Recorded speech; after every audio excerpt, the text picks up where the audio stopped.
नमस्कार बच्चों। आज हम देखने वाले हैं पहली इकाई चांदनी रात। मैथिली शरण गुप्त जी की एक कविता है। एक काव्य में अधिकार भारतीय संस्कृति तथा राष्ट्रीय भावनाओं के दर्शन होते हैं। इसके अतिरिक्त उन्होंने ऐतिहासिक, पौराणिक और प्राकृतिक विषयों से संबंध अनेक प्रसिद्ध रचनाएं भी लिखी है। प्रस्तुत कविता गुप्त जी के पंचवटी काव्य का एक अंश है। इसमें उन्होंने प्रकृति की छटा का सुंदर वर्णन किया है।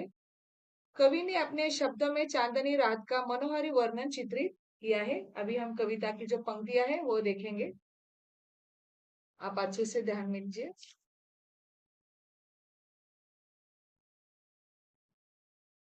चारु चंद्र की चंचल किरणें खेल रही है जलथल में, स्वच्छ चांदनी बिछी हुई है अवनी और अंबर तल में। इसका अर्थ यह है कि चांदनी रात में आकाश में जो सुंदर चंद्रमा शोभायमान है, उसकी जो चंचल किरणें हैं वो झिलमिल करती है, अटखेलियां कर रही है। ऐसा लगता है, ऐसा प्रतीत हो रहा है कि जैसे वे जल और जमीन के साथ खेल रही हो।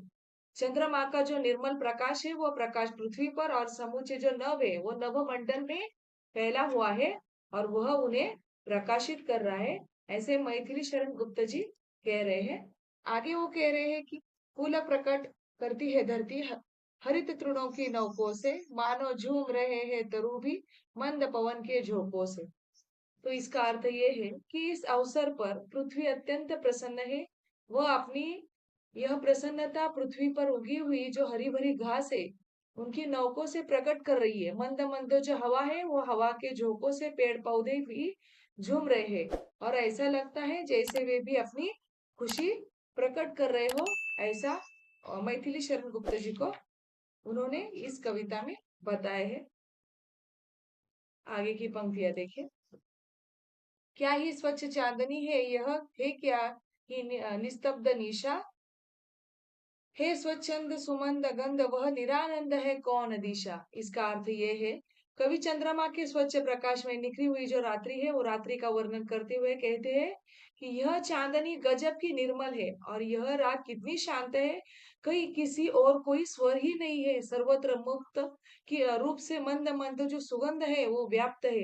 कोई भी दिशा ऐसी नहीं है जिस ओर आनंद का जो माहौल ना हो, अर्थात सर्वत्र आनंद ही आनंद हो।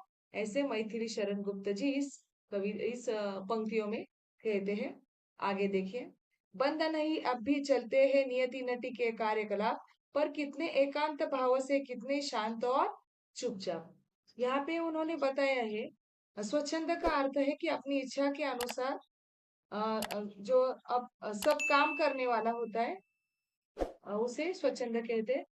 अभी जो शब्द आया है कार्यकलाप, कार्यकलाप का अर्थ यही होता है कि गतिविधियां। कवि कहते हैं कि कोई भी गतिविधि बंद नहीं है। रात्रि रूपी जो नटी है वो नटी के सारे कार्यकलाप अब भी पहले जैसे ही चल रहे हैं। विशेषता यह है कि सब कुछ बहुत ही अशांत ढंग से और एकांत भाव से चुपचाप हो रहे हैं। कहीं कोई कोलाहल नहीं है, कोई कहीं चुपचाप है, कोई बात ही नहीं कर रहा है। ऐसे वो मैथिली शरण गुप्त जी कह रहे हैं। आगे वो कहते हैं, है बिखर देती वसुंधरा मोती सबके सोने पर, रवि बटोर लेता है उनको सदा सवेरा होने पर। इसका अर्थ यही है कि चांद तारों की तुलना मोतियों से करते हुए कहते हैं कि जब सब लोग सो जाते हैं तो पृथ्वी आकाश में चांद तारों के रूप में मोती बिखेर देती है। जब सवेरा होता है तो ऐसा लगता है, ऐसा प्रतीत होता है जैसे सूर्य इन मोतियों को हमेशा बटोर ले जाता है। अर्थात सुबह सुबह जब होता है, सुबह उजाला हो जाने पर आकाश में जो चांद के तारे हैं वो तारे लुप्त हो जाते हैं। ऐसे कवि का कहना है। आगे देखिए। और विराम दायिनी अपनी संध्या को दे जाता है, शून्य श्याम तनु जिससे उसका नया रूप छलकाता है। इसका अर्थ कवि ने यहाँ पे बताया है कि सुबह होने पर बटोरे हुए ये चांद तारे रूपी मोती है, वो सूर्य उसे विश्राम देने वाली जो संध्या है, जो इवनिंग है, संध्या को सौंप जाता है। अर्थात शाम होने के बाद चांद तारे आकाश में फिर चमकने लगते हैं और वे मोतियों का आभास कराने लगते हैं। इससे रात्रि की जो कालिमा है वो कालिमा का प्रकाशमान हो जाती है और अपने नए रूप में छलकने लगती है। ऐसा मैथिली शरण गुप्त जी ने इस पंक्तियां में कहा है। आगे की पंक्तियां देखें। पंचवटी की छाया में है सुंदर पर्ण कुटीर बना, उससे सन्मुख स्वच्छ शीला पर धीर वीर निर्भीक मना। इसका अर्थ यह ऐसे बताया है कि कवि पंचवटी का वर्णन करते हुए कहते कि 5 वट का जो वृक्ष है कि वो छाया में घास फूस और पत्तों के जो छप्पर है वो छप्पर वाली एक सुंदर झोपड़ी बनी हुई है ऐसा प्रतीत हो रहा है। उसके सामने एक साफ सुथरी ऐसी शिला है, ऐसा पत्थर है, वो ऐसा प्रतीत हो रहा है कि जैसे कि कोई दृढ़ मन वाला कोई निडर योद्धा वहां पे विराजित है, वहां पे वो खड़ा है पंचवटी में, ऐसा कवि को प्रतीत हो रहा है इस पंक्तिया में। आगे की पंक्ति देखिए। जाग रहा यह कौन धनुर्धर जबकि भुवन पर सोता है, भोगी कुसुमायुध योगी सा बना दृष्टिगत होता है। यहाँ पे कवि कहना चाहते हैं कि इस समय संसार के सारे लोग सो रहे हैं, पर यह धनुषधारी कौन है जो रात्रि के समय में जाग रहा है।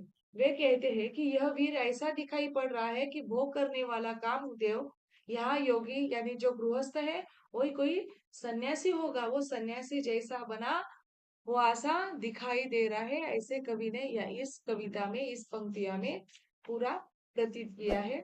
मैथिली शरण गुप्त जी की ये जो काव्य है आपको अच्छे से समझ में आए होंगी। ठीक है, धन्यवाद।